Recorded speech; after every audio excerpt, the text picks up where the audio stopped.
Welcome into Behind the Wheelhouse on Trucker Talk Radio. You're on with J and J. I'm John. This is Justin. How you doing today, Justin? Doing well. And you, sir? Doing good. Our guest today is somebody who's been swinging at one of the oldest problems in the whole industry. Matthew Kane is the founder and CEO of Riteload. Now, before trucking, this guy built a multi-state publishing company up over 13 million subscribers a month and sold it to a national newspaper publisher. So he's now building something from nothing. Then he sets his sight on freight. Riteload is a platform out of the Philadelphia area, built on one simple idea, something that I know Justin and I have talked about numerous times: connecting shippers straight to carriers. Cut out the middleman and let the driver keep more than what they earn. He's a big supporter of our military veterans and St. Jude, and he spent over a decade trying to fix problems most folks in this business just shrug at and accept. Matthew, welcome to Behind the Wheelhouse. We appreciate you coming on. Hey, gentlemen, thank you very much for inviting me on. I greatly appreciate it. So before we get into the news of what's going on today and how you're trying to cut out the middleman, tell us about your story. You went from publishing 13 million subscribers, sold the thing, and now you're in trucking of all places. What pulled you into freight, and what was the moment you said, you know what, I got to fix this? Well, I'll try to give you the short version of that one because, as you can imagine, coming from the publishing to freight, a little bit of a long stretch. So, but I've owned several different companies for the most part, almost all of my life. I still own and operate a construction company I've owned for almost 42 years now. Started that out of high school. So I've kind of been an entrepreneur, if you will, if that's what everyone likes to call it. I'm just kind of a knucklehead in my own thought process, where I just, I see issues, I see things that can be fixed. And even if I don't know how to fix it, I'll jump right in with both feet and say, let's get it done. So, Yeah. I did, after, selling my publishing company back in 2006. I'm still a fairly young guy today. So back in 2006, 20 years ago, I was much, I wasn't ready for every day of sitting back and retiring. That's actually a curse word in my vocabulary. I don't think I'll ever find that R word, just because I like to be active and I like to do things. So It's the entrepreneurial mindset, right? That's right. You know what? I think I just banged my head as a child. So, you could dress it up and put lipstick on it and call it entrepreneurial. I just think I'm an idiot. So, but thank you for giving me a little bit of props and kudos there. Yeah. Well, Justin, I think the same way. So Yeah, 100%. you're in good company. We must have been banged on our heads numerous times. That's why we don't have any hair. That's right. What made us So then lose that means I don't have to explain myself. No, not to us. That's right. But it's funny. I don't know if you guys are aware of this. Back in the day, I used to own a podcast called Trucker Talk Radio. Did you really? When I first started, I started on Sundays, Sunday evenings. I did Trucker Talk Radio. We had, I'll tell you what, we had an awful lot of listeners that tuned in on a Sunday night. And the problem for me was, and you guys already know this, and anybody that's never done a podcast or had a podcast, they wouldn't know this. But there is an enormous amount of work that goes into doing a podcast and talking about things that are correct and accurate. And I'm like one of those guys, I would go to the umpteenth degree to vet the topic that we were going to talk about, so that when we were talking about it, I was, putting out factual, real information, not just hearsay or something that was just, posted so on. How long ago was this? You had Trucker Talk Radio. Wow. How long ago was this? Did you have the website? Did you own the website? No. I did it kind of on a whim, to be perfectly honest with you. I started a podcast.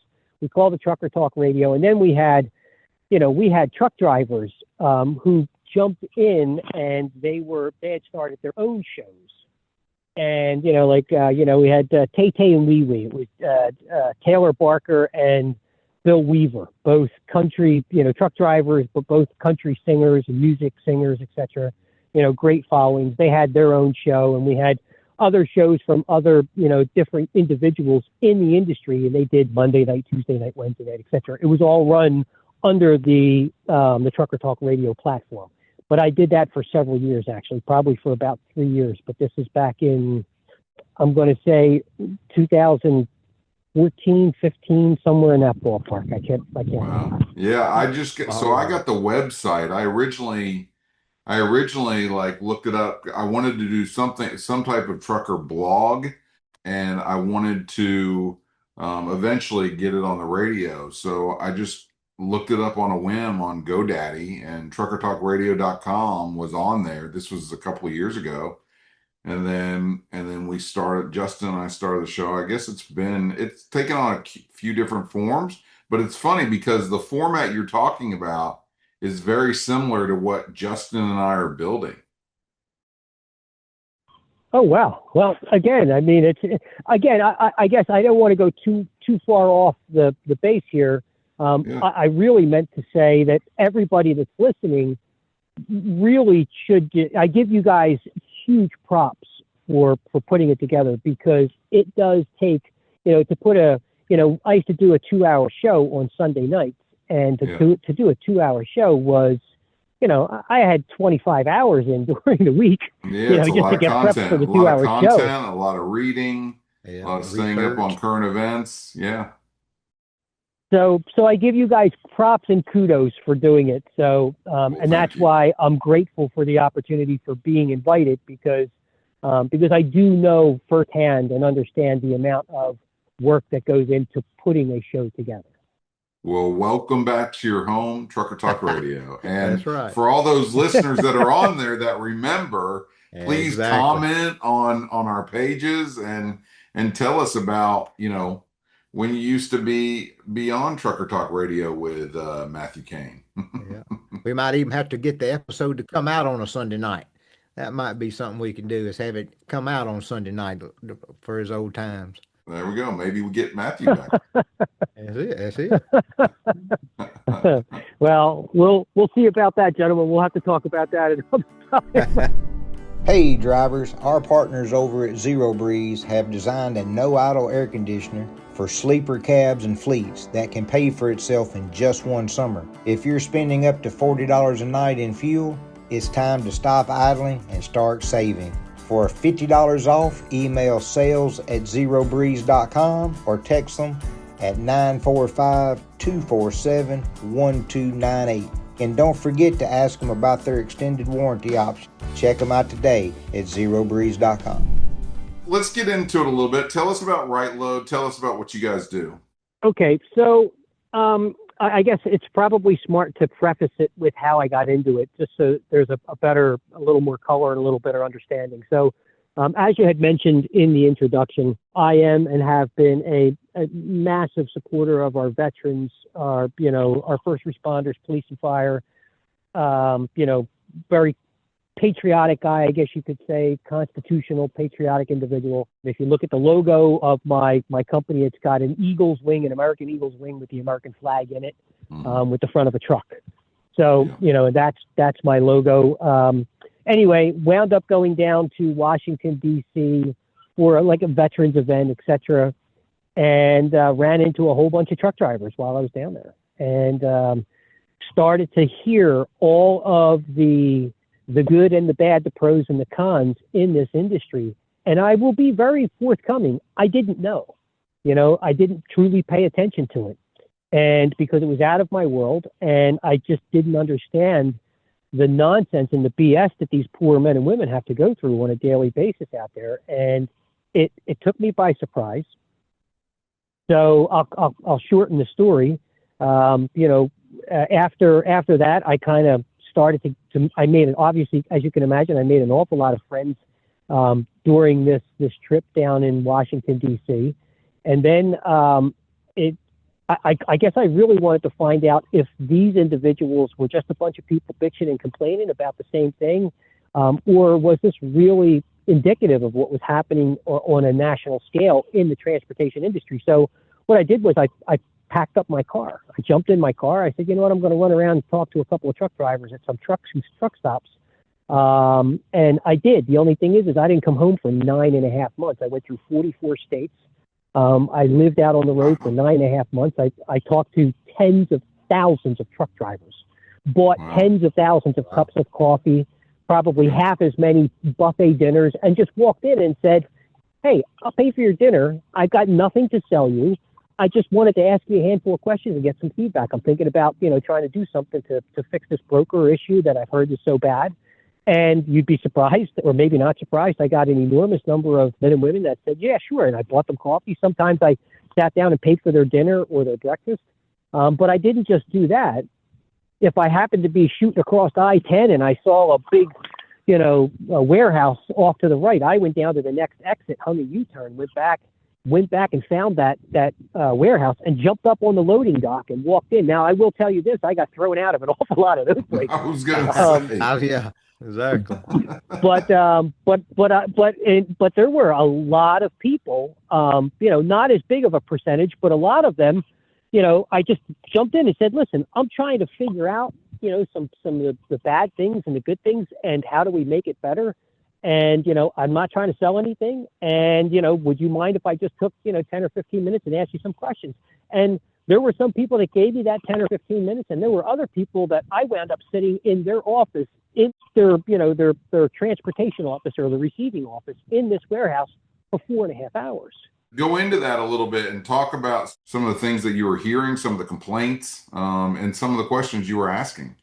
So it really, I guess, the whole thing filtered down to the freight brokers in the industry is what I had originally heard. And it was very problematic. And, there was and insurance was an industry and detention was an industry, et cetera. So, some of the top half dozen or 6, 7, issues back in that time, that were happening on an ongoing basis. The ELD was being, talked about, et cetera, coming around.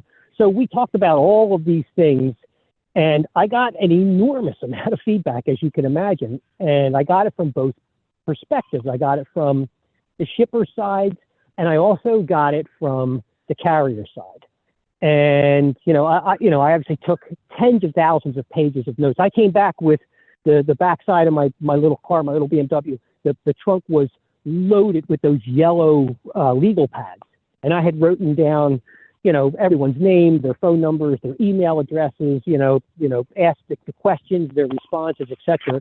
And after 9 months or so on the road, I came home, emptied the trunk out, and started to pore over all of that information. And the commonality that I had come to was, broker bad. Just in general. And the shippers had a disdain for the brokers almost equally as strong as the carriers had a disdain for the freight brokers. So, and that's, when I say that, I want to clarify and just take a quick sidestep, if you will. They realize, and so do I, that not every freight broker is a bad person or bad people. Not everybody does, bad things in this industry. But unfortunately, on the freight broker side, there was a lot of them that were doing the bad, and it was giving a bad name to the industry as a whole. So I went after trying to fix that problem. Justin, I hear about from complaints on the driver's side all the time. Some of them justified, some of them not. What complaints were you hearing on the shipper side? So on the shipper side, it was that they felt like the brokers were taking an awful lot of money away from the carriers. They would find out that the brokers, were taking, in many cases, an egregious amount of money off of the top. And, there's that conflict that was and has been there. It's been there for decades. So, it didn't just pop up since I came into the industry. It's been there for a very, very long time, where you have a shipper that ultimately all they really truly want is they want someone to come and pick up their freight on time, make sure that they're obviously compliant, insured, etc., and they deliver it to their customer on time without any issues. I mean, that's what they want. Now, there are a lot of variations of good and bad shippers. We can sit here and talk about that, for 6 weeks if you want. And we already know that. There are some shippers that are better shippers than others. Not all of them are the greatest people in the world either. So, the industry as a whole, unfortunately, has just been rife with a lot of bad actors. And I went into this very fat-headed in the beginning. Again, I will be very transparent and tell you, I thought I was going to be the Superman of transportation, and I was going to come in here and just change everything. And I realized over the first year and a half or so that I was an idiot yet again. And that, that I had better slow my roll a little bit and, really start to hone in. So we built Riteload. What I did with Riteload was we built a platform that it does exactly what it was intended to do. It allows shippers and carriers to be able to connect, contract directly. The vetting of the carriers is done to an extensive rate where, when you start talking about 10 years ago or 11, 12 years ago, when we started doing the vetting, we got laughed at by everyone in the industry. We were chastised. I got, a lot of people were like, what are you trying to get all that information for? And what do you need all that for? And I got it from everyone. And, I tried to explain to everybody that this is where this is going to go. This will end up in this direction at some point down the line. And I didn't know if it was going to be 3 years or, 23 years, but I knew that at some point it was going to come to a head. And I wanted to go in that direction. So that's what we did. We built a platform that it does a lot of other things. I mean, some people have called it close to a TMS. I don't know that we ever could have called it a TMS, but okay, maybe there are some likenesses to it. But the ultimate goal was to get drivers and shippers to be able to connect together, work together, and be way more efficient. And that was goal number one. Now, it did evolve into some ancillary things where, one of the other problems that we heard a lot about was factoring. The carriers were already taking a beating on, getting a huge amount of the cream of any freight load was being taken off the top by a broker, maybe leaving a little bit, but still a lot of it was being removed. And then after that, because their margins are so tight, they're forced to, in many cases, a lot of these guys, they can't afford to run for 30, 40 days, 50 days without getting paid. So they have to factor this money. And there's another 5% that gets pulled off of it, or 7% or whatever the hell it is. Mm-hmm. So they were taking themselves to the bottom of going out of business with their foot on the accelerator pushed to the floor. And, and I just saw that and said, someone has to help this industry. And again, I truly believe that, and to this day, the moment that I'm talking to you right now, that I have a lot to bring to the industry in a good way. Am I going to fix everything? Absolutely not. I wish I could, but I can't. So I have to be a little more specific and determined in a more laser focused direction, and just kind of go at it one thing at a time. And now with this new thing that just happened with the Supreme Court, it changes how we are going to address this. And so we are under a complete revamp right now on how we're, and I want to preface this with this. I completely disagree with the Supreme Court ruling. 110%. Wow. Absolutely. Now, mind you, that's not what I was expecting. Yeah. And mind you, again, like I said, I'm not a fan of the freight brokers. You know what I mean? As anybody could see, like, I'm not on their Christmas card list. I'm not getting Christmas cards from any of the freight brokers any year whatsoever. I haven't yet. So I would be surprised if I did. My point is, Obviously, I'm not a fan of the freight brokers, but I'm still a fan of a correct rule of law. Okay. And I believe that the Supreme Court, although it's going to have the same effect, what I was been trying to push, which is a lot of the bad brokers out of the industry, it's for an erroneous reason.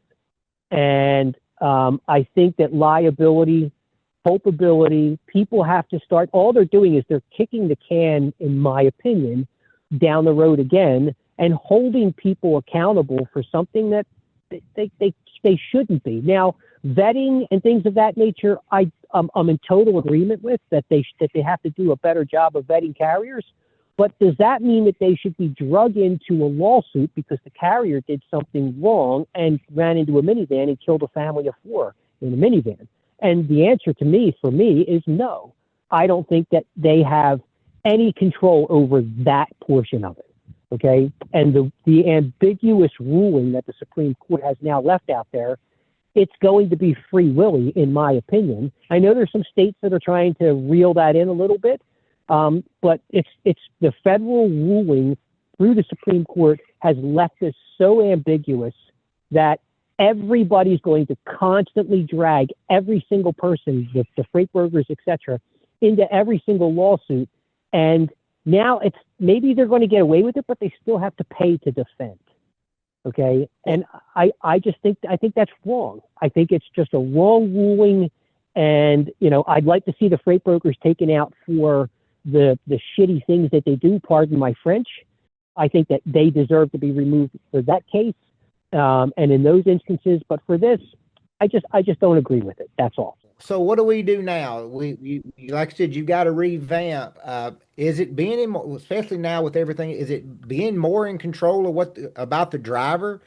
Because the driver's never really been involved in this, in my opinion. It's always been on the carrier to vet their driver, so then that broker knows that driver's good. But unfortunately, a lot of our carriers, and not per se the family carriers that's been in the country forever, it's all these newer carriers that are just don't care about our rule of law here and find ways around it. Is it now that we really have to start putting the bear of the weight on the driver to know who they are and what they represent and be able to stay on the carrier, or what do you think?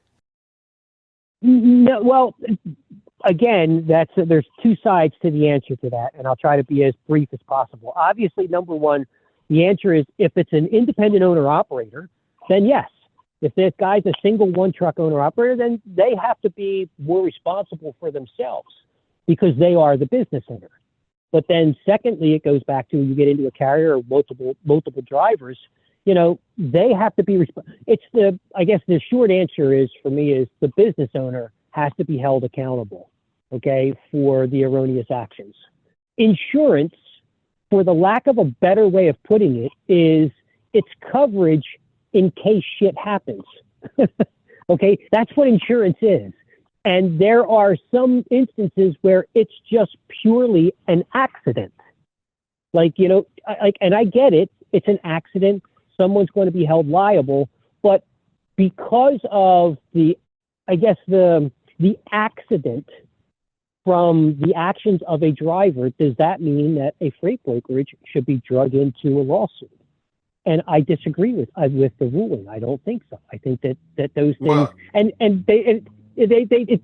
know that the Supreme Court says that it's not that they could be sued. It's not that they're going to lose every case. The fact is that they're going to have to defend themselves.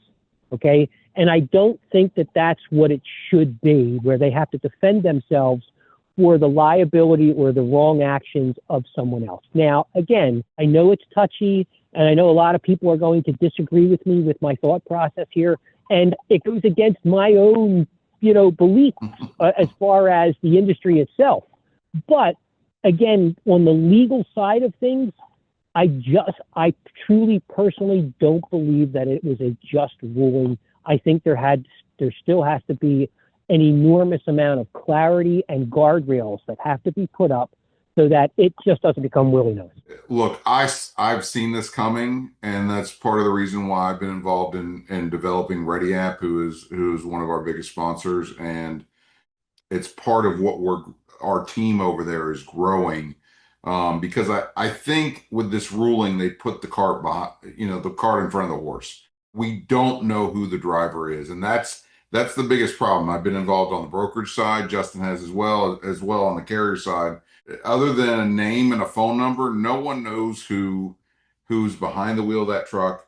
No one knows. No one can actually confirm that the carrier is doing proper vetting. There's double broker issues. There's fraud issues. And a lot of this exists because we don't pay attention to the driver whatsoever. And this is what we've been developing at Ready App for the last couple of years. Vetting the driver is the missing piece of this puzzle, and brokers are going to have to be held accountable for that. But the problem is, like you're saying, we don't have the tools in place. It's just like an airline. An airline has to properly vet the pilot behind the wheel of the plane. There are checks and balances to make sure that the carrier, meaning the airline, is doing their job. There is none of that in trucking. We don't know. I mean, we don't know, number one, if these carriers are legitimate carriers, and then we don't know if they're following the proper rules and hiring drivers. And some of them are putting loads that their company is contracted to do, and they're putting them with another carrier who's then putting them with another carrier, and then we don't know what driver picked up that load, because originally it was supposed to be Johnny, but then it ended up being Michael who picked up that load with XYZ company, and ABC company, who was contracted, is pretty much out of the mix. So the brokers need tools in front of them to properly vet these drivers, and also communicate with the carriers to validate that that's who's actually hauling the load. The shipper needs visibility too. The shipper should be asking for this visibility, in my opinion. They need to know who's hauling their freight. We fixed that with Riteload. We've had this fixed for a very long time. Okay. It was part of, and we were, I'm not going to go into all the details, to be perfectly honest with you, but the reality is we've had this driver issue fixed for 12 years now. This vetting and making sure that the person who shows up is the right person who's supposed to be showing up. And again, we got a lot of pushback when we first started, when I had originally brought this up, which is, why do you need all of this information? Well, we need to make sure this is good for you. And I put in our disclaimer in our terms and conditions. Okay. We're never selling your name. Okay. We're not taking your data. Okay. I can guarantee you, I'll put my own head on the chopping block. Okay. I understand that that's a lot of the big problem and the pushback where, I don't want my name and information out there, et cetera, et cetera. Well, we were closed-end looped. Okay. You couldn't just come into Riteload and sign up. You had to be approved inside of our little world. You're talking about the carrier, correct? The carrier and the shippers. Okay. Okay. Well, where's the driver in that mix? And what happens when that driver leaves to go to another carrier? So awesome question. And I will tell you this, guys. Okay. So when a carrier signed up with us, their drivers got invited to their account. All right. And their drivers got invited with a specific code through the mobile app. The drivers got to go through on our platform, when a carrier contracts with the shipper, if their dispatcher in the office says, we're going to give this to Justin, who's out, driving, and truck number is 127, whatever. Okay. They would forward that information to Justin. We've already vetted Justin. Justin doesn't get into our platform unless he passes our vetting process. Even if he works for the company, a company might come in with 100 drivers, and we may only leave, 57 of them allowed to get into our system. We know that Justin's phone number is this. We gave Justin downloaded the mobile app on that phone. Okay. We have all of Justin's information. We know if Justin's good, bad, or indifferent, whether we're constantly checking Justin's information on the backside. So we've been doing this for a long, long time. And we know that Justin's the one that shows up. You want to know why? because we send Justin a specific code only to that phone through the mobile app, and it has to be Justin's phone. Okay, and Justin's going to be there on site at either delivery or And pickup. what is your mobile app called? It's the Riteload mobile app. We're revamping everything now because of this new Supreme Court. We've got a whole bunch of other. I'm going to attack this in from a completely different direction, but it's the Riteload mobile app. And again, so is it available my on the app point stores? It was available. We've taken everything down. Okay, We just gotcha. recently took everything down, and we're redoing it because it has to be done. Yeah. It's because of this new ruling and how they've allowed this world to get. It's going to get even crazier. If anybody thinks that they've reached the plateau of craziness, buckle in, because it's going to get even worse. So, but my point is that like I said, I mean, we've been doing this now since for 12 years, and people gave us pushback in the beginning, but now it's funny. Now all of a sudden, this is where everybody is going. They're trying to figure this out, and I don't want to sound that, and I apologize. I mean, I sincerely do apologize. I know it sounds very fat-headed of me when I say that we've already fixed this, okay? But that is the reality. I'm not trying to show off to anyone or anything. We just looked at this. I looked at this from a very pragmatic way because I was never a truck driver. I didn't come from the trucking industry, okay? I wasn't skewed or in one way or the other. I had no bias whatsoever. I came into this and looked at it and said, how do we fix it? Like, what's common sense to fix this? And again, not leaning in one way or the other. Now, I will tell you that I kind of leaned personally, not on the business side, but personally, I leaned more towards the drivers and the carriers themselves because I felt like they were getting the short end of the stick all too often. Okay, not all the time, but all too often. And I wanted to fix that. But for the business side of it, again, looking at it in a very unbiased way, I just said, what's the best way to fix this? And we started to, my son and I, and two of the other guys that came on, and they came on to work with me. We started to put this whole thing together, and there was a lot of great ideas that got pushed around.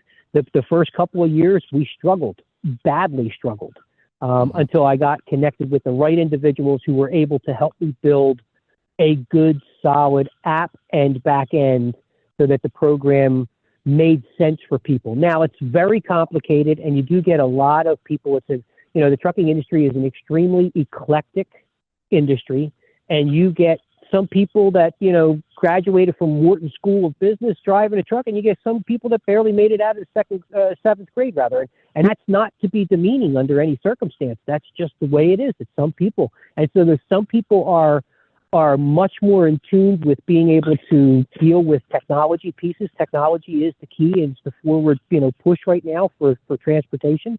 So, and there's some people that accept it and they're willing to learn it, and they do learn it and they get it pretty easily, and some don't.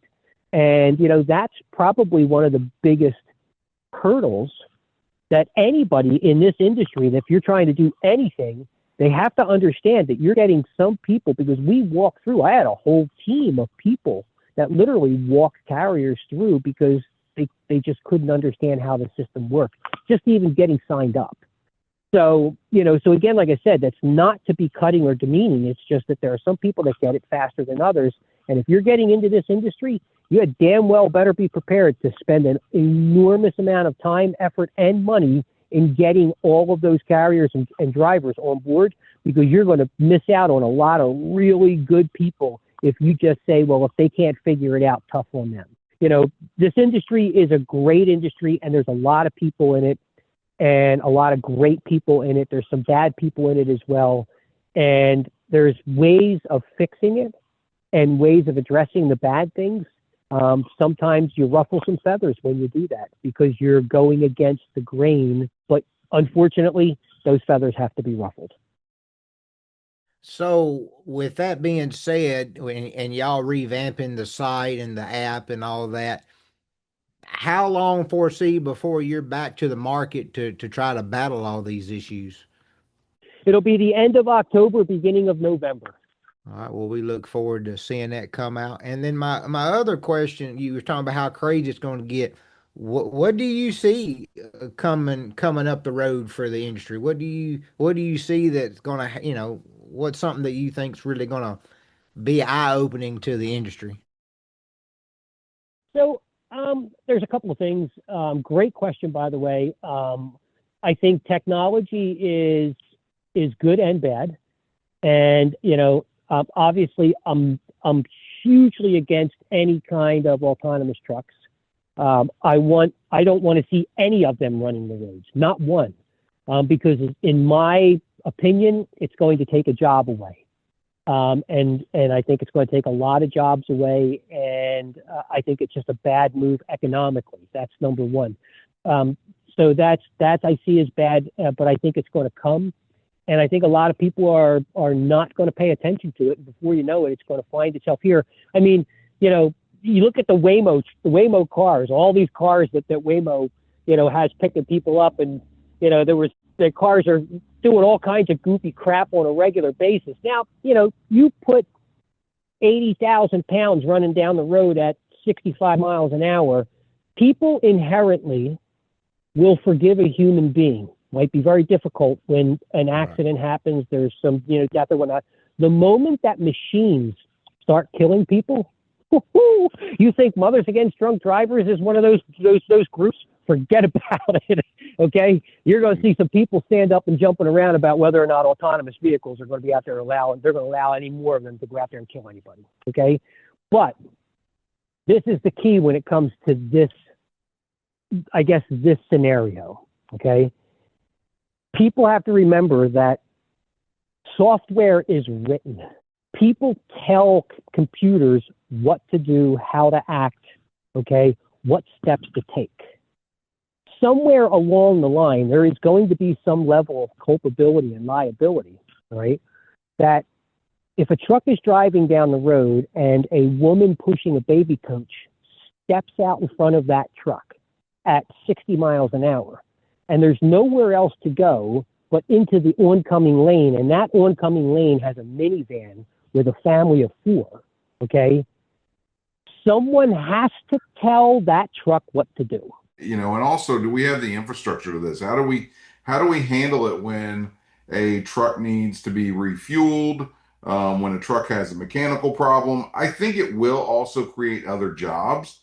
I'm not on the side that says we're going to lose all of our jobs because of this. I think there will be less. I don't think we're going to lose all, and I think we'll create new opportunities for people. But I'm hopeful that we truly keep a human behind the wheel just in case something goes wrong, because it's an 80,000 pound missile driving down the road, and one minor hiccup and it's you're talking deaths, not people getting hurt. You're talking deaths on the road.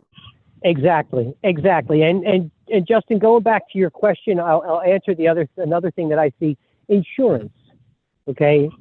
I think that the insurance industry, well, I tell you what, I firmly believe that, insurance is going to become so incredibly unaffordable for a lot of small carriers.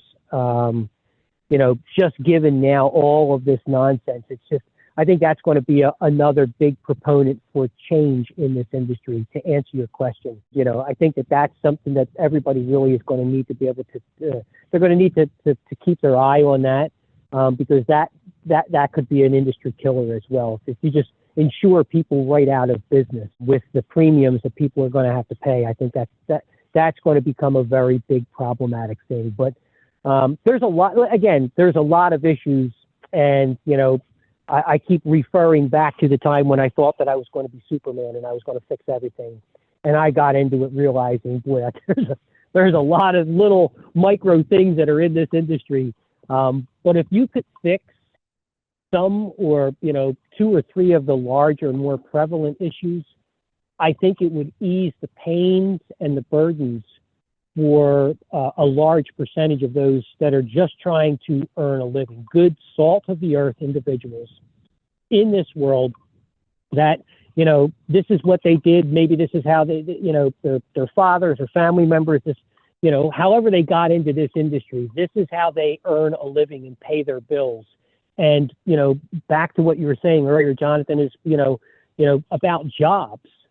Well, if we keep taking people out of jobs, several million truck drivers, and then a lot of ancillary jobs would also be removed as well. If we did such a thing, and they keep doing this autonomous stuff, who the hell is going to be able to buy the crap that you're shipping because nobody has a job?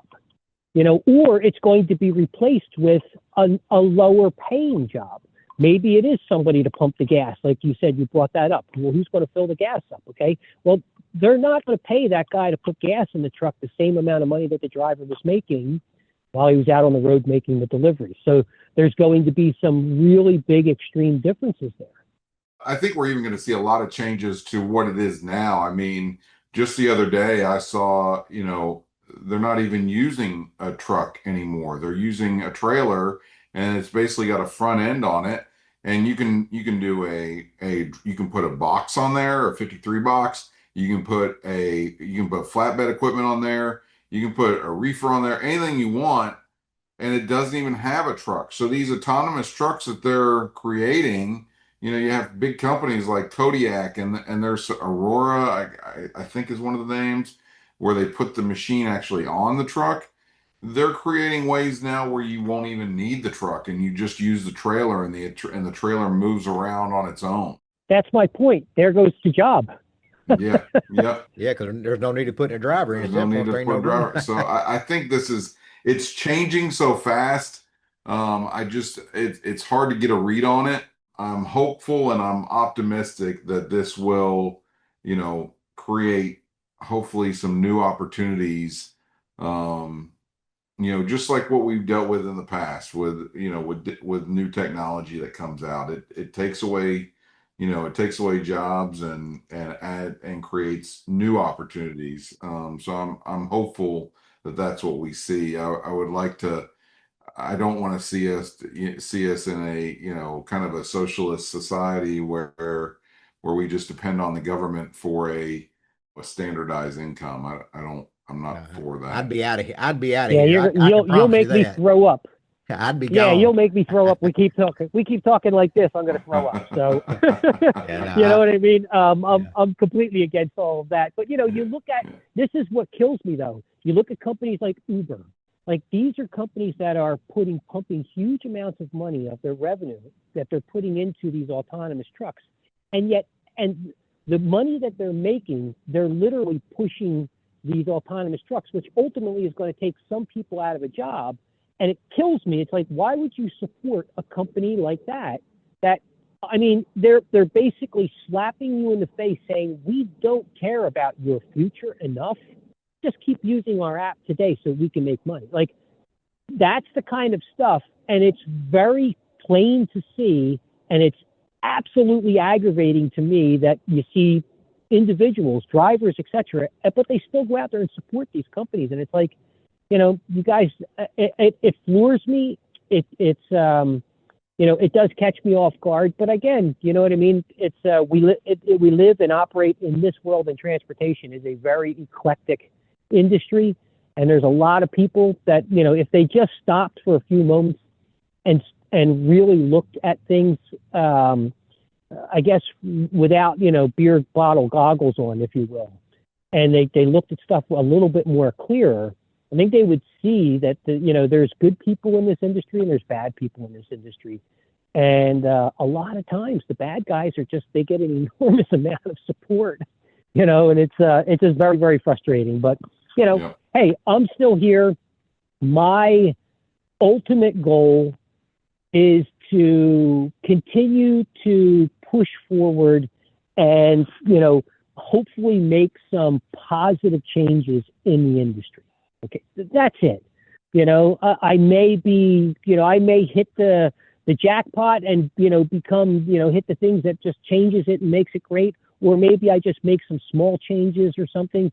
But I'm here to continue to fight because I think that it's right. I think that men and women that are out there, they leave their families, They miss father-daughter dances and anniversaries and birthdays and Christmases and things of that nature because they're out there struggling, trying to earn a living because they're getting screwed so often. I think those people need more people to stand up and fight for them. And I'm not ass-kissing here. That's not it at all. It's just the reality. There are people out there that are just being taken advantage of on an ongoing basis.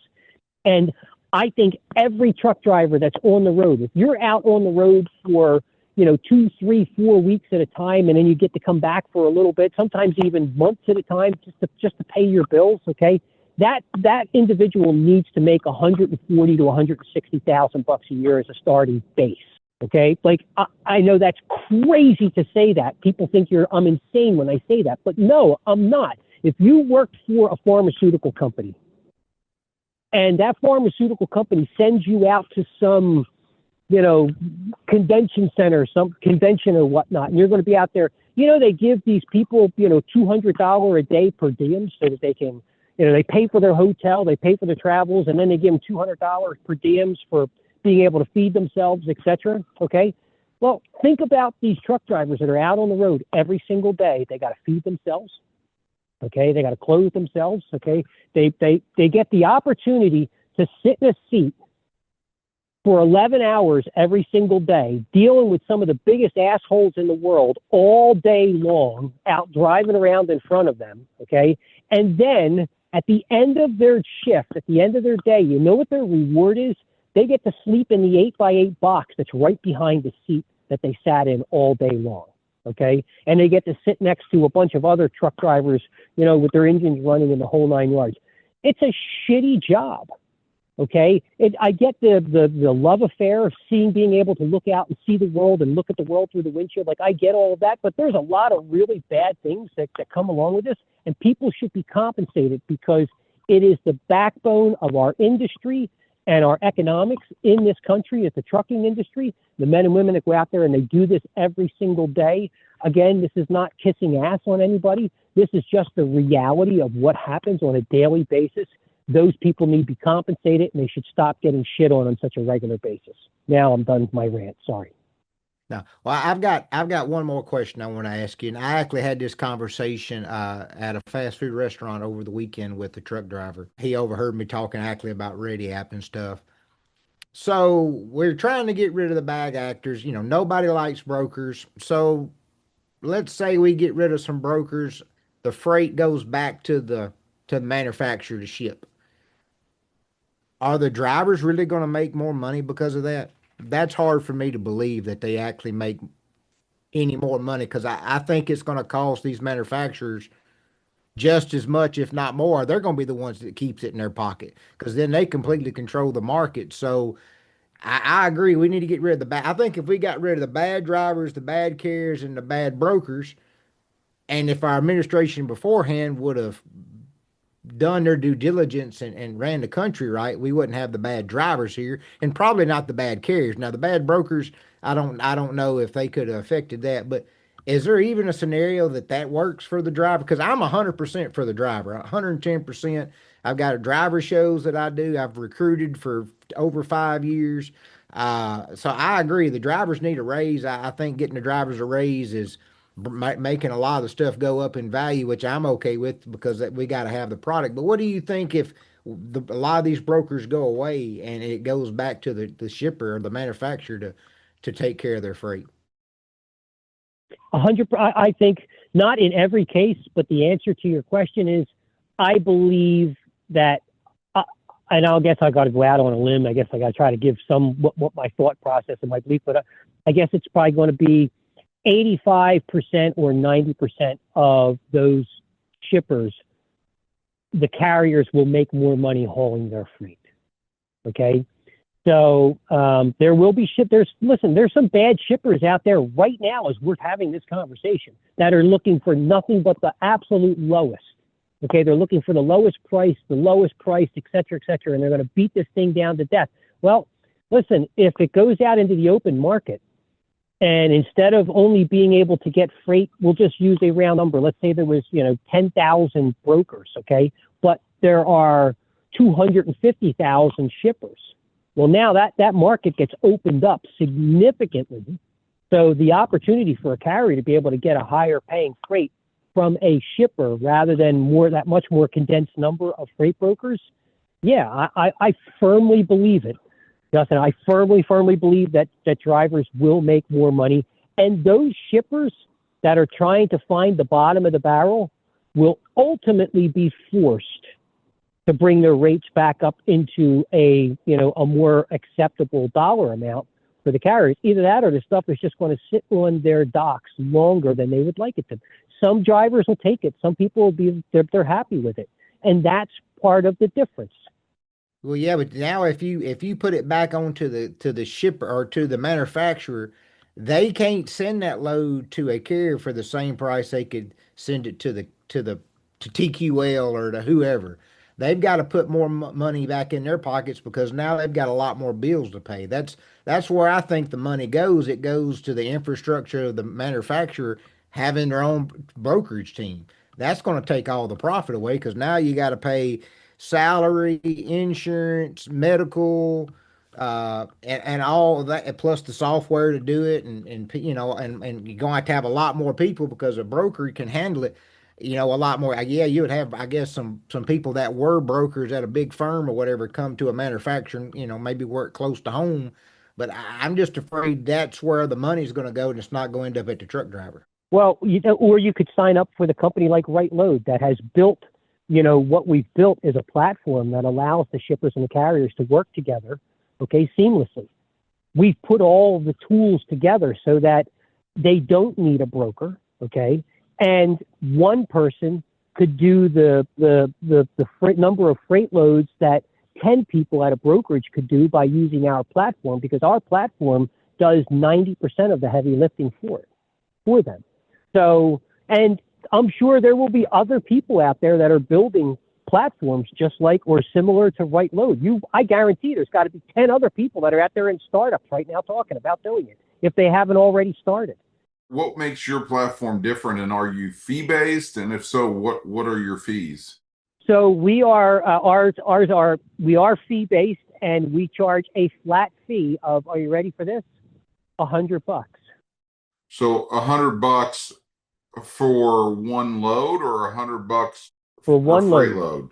So for one load, does it matter the amount? So if it's a $500 load, or anything under $1,500 is $50. Anything above $1,500 is $100, and it could go up to $50,000 or $20,000 or $8,000 for load. It's still $100. Okay, and and that's it. You sign up for free.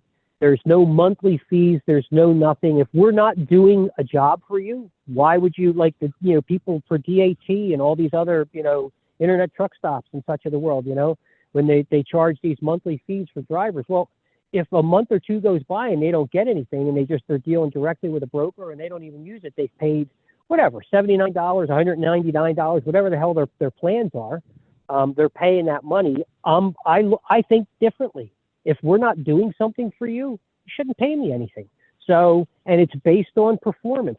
If you get a load directly through the shipper, and that load is giving you an average of, $400, $500, $600 more because you're not paying the broker's not taking it off of the top, are you upset paying me $100? Absolutely not, because you're still $500 ahead. Even if you're only $200 ahead, okay? And it's $300 in difference. If you make $200 more off of every load, you do 3 loads on a weekly basis, that's $600. We just gave you a $30,000 a year raise, and we didn't do anything different. You drove not one extra mile. You drove not one extra hour. You burned half a gallon more of gas. You just made an extra $30,000 on an annual basis. You'll buy a new trailer. Okay, so again, it doesn't have to be these fanatic, amazing, stupid, ridiculously high numbers. It can just be a little bit of savings. And if we're able to do that, that $30,000 could pay for Jimmy's braces or, Sally's, school or whatever the hell it is. But an extra $30,000 makes a big difference for doing the exact same job that you were already doing. If someone gave you the opportunity to choose Do you want to do the job and make $100,000 a year, or do the exact same job and make $130,000 a year? Which one are you choosing? So what you're doing is you're basically putting a flat fee on the loads. Does Riteload have any kind of, do you guys have brokerage authority? We don't need to. We don't need to. And the FMCSA, believe me, we got called out on it.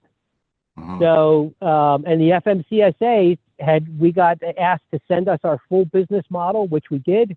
They said, give us 2 weeks. It didn't take 2 weeks. It was literally 2 days. I got an answer back from the FMCSA that said, the way that you built this and the way that you're operating, kudos to you. You're the first one. No one's ever done this before. So we wish you nothing but the best of luck.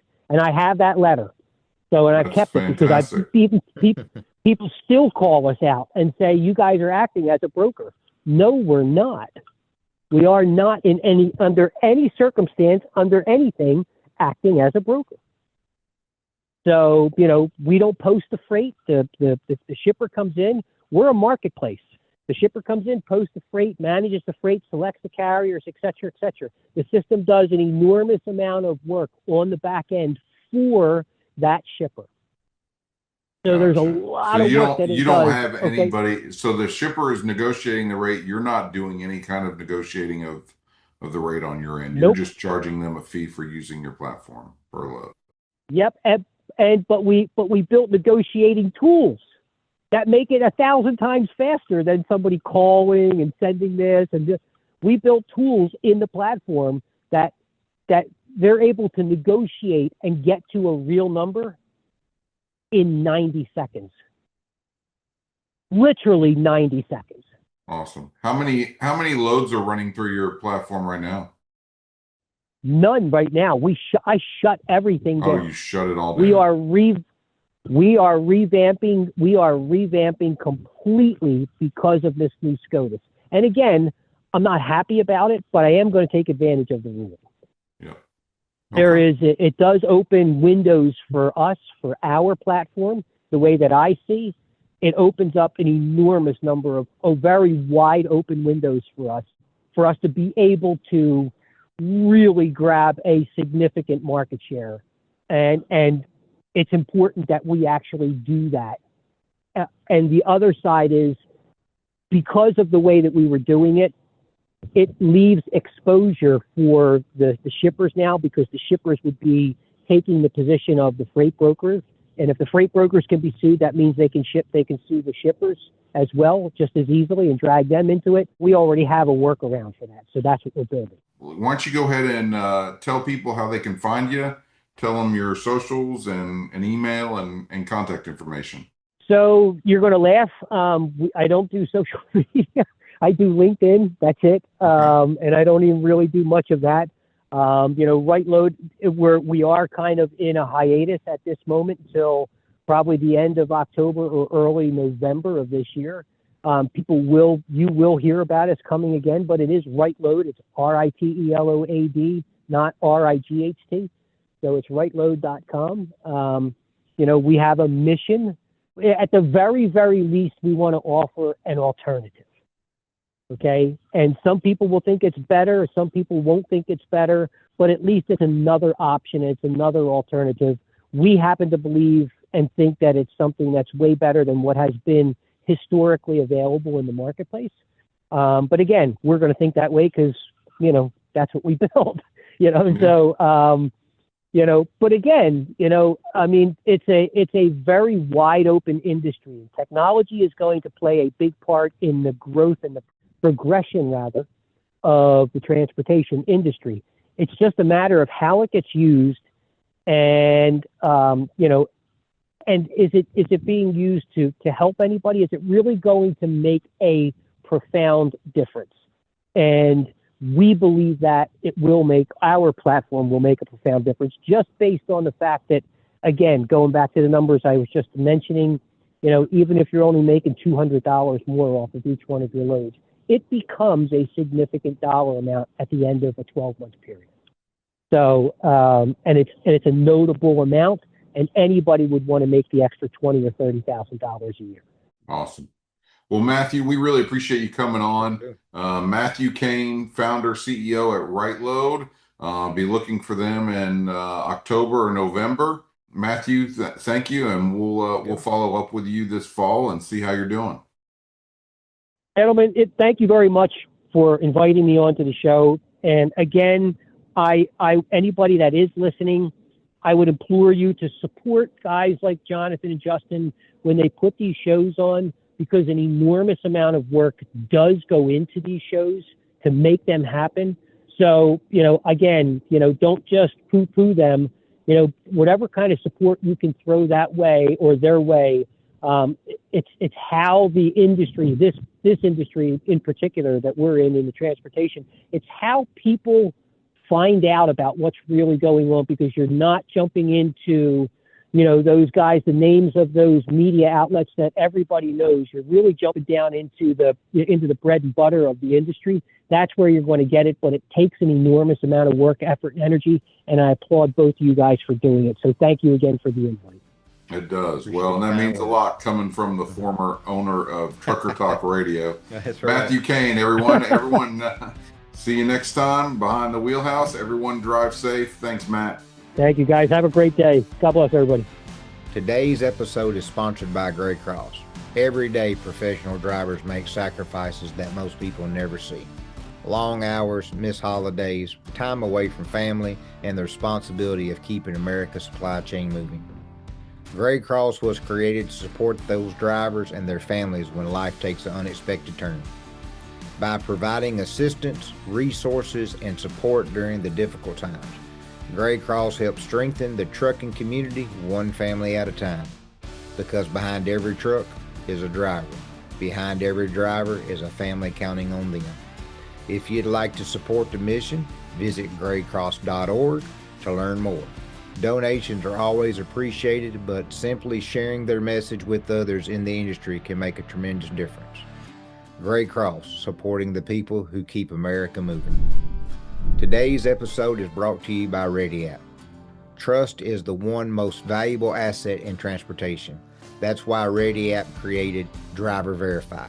Driver Verify helps carriers, brokers, and transportation companies gain greater confidence through verified driver identities, professional credentials, work history, and onboarding visibility. Drivers can securely maintain CDL information, endorsements, certifications, and employment records all in one professional profile. As fraud continues to impact the transportation industry, verification has never been more important. Revamp, verified drivers, trusted freight. Go check them out at ready-app.com.